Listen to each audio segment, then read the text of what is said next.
death or inconvenience. This is not manufactured. You can't tell the son of Officer Singh that this is a manufactured crisis.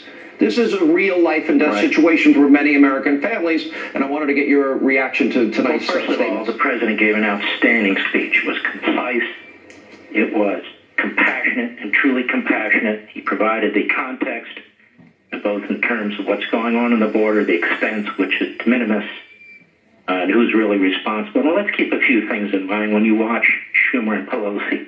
They're pathological liars. They've been in Congress over half a century. What the hell have they done about the border? Nothing. They're part of the scam artists. They get amnesty, legalization, citizenship, and never secure the border. Just spend billions and trillions more. More debt, more deficits, on the redistribution of wealth, on $200 billion a year on illegal aliens. One more time. They fooled Reagan. They fooled Bush 41. They fooled Bush 43. But they're not going to fool Donald Trump, who's dealt with tougher than Pelosi and Schumer. And let me point out a few things. These two and the rest of them are never forced to explain their flip-flop.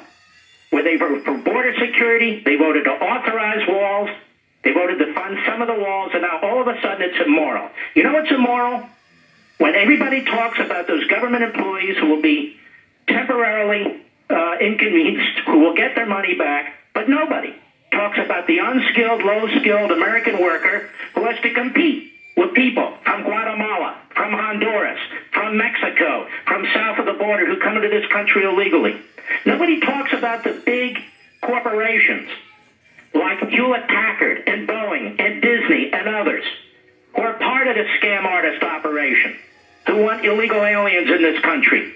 Nobody talks about the fact that destroying our immigration system, these Democrat city sanctuary cities, these Democrat state sanctuary states, where the citizens are treated as second-class citizens, and the taxpayers have to cough up the money for what? Let me explain what this is about. Power. Democrat Party power. Democrat Party before country. There's an excellent piece in, of all places, The Atlantic, a left-wing site, written by a guy by the name of Peter Buffard, a liberal. And he says, between 2008 and 26, the Democrats became more and more confident that the country's growing Latino population gave the party an electoral edge. So they switched Salon, which is a left-wing site. They declared, after Obama's 2008 win, if that pattern continues with the Latino vote, the GOP is doomed for 40 years of wandering in the desert. And he goes on to explain this. This is a liberal on a liberal site. That is exactly what's going on. Notice Pelosi and Schumer didn't talk about the American worker. Notice they didn't talk about the communities on the border that are suffering. Notice they never talk about law and order because they hate law enforcement. They never talk about the overwhelming costs involved in health care, the overwhelming costs involved in our public schools. Localities and states, they're barely reimbursed for this. Hey, Mark. We, the American taxpayer, the American citizen, we take it in the neck. One other thing. The Democrat platform in 2008. Read it. Let me ask you, Mark, hold on now. The Democrat platform in 2008 basically supports virtually everything the Republican president of the United States said today. The American people haven't changed. The Republican Party hasn't changed.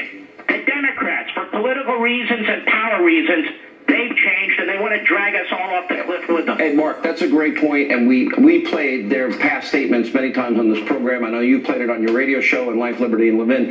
I want to get into the issue of legality, and I saw a post that you made, and that is that the president, as the commander-in-chief, has the right to declare a national emergency, which would then therefore give him the funds. Obviously, it would end up in the courts. They go judge shopping. They put it in a court in California, so it'd go to the Ninth Circuit.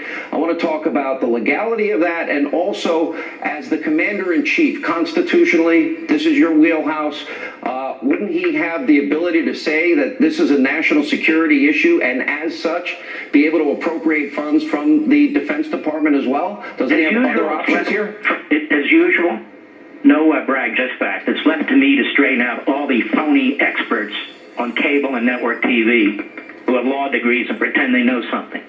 It's called the National Emergencies There are Act a lot of of dumb lawyers on 1976. TV, Mark. I agree.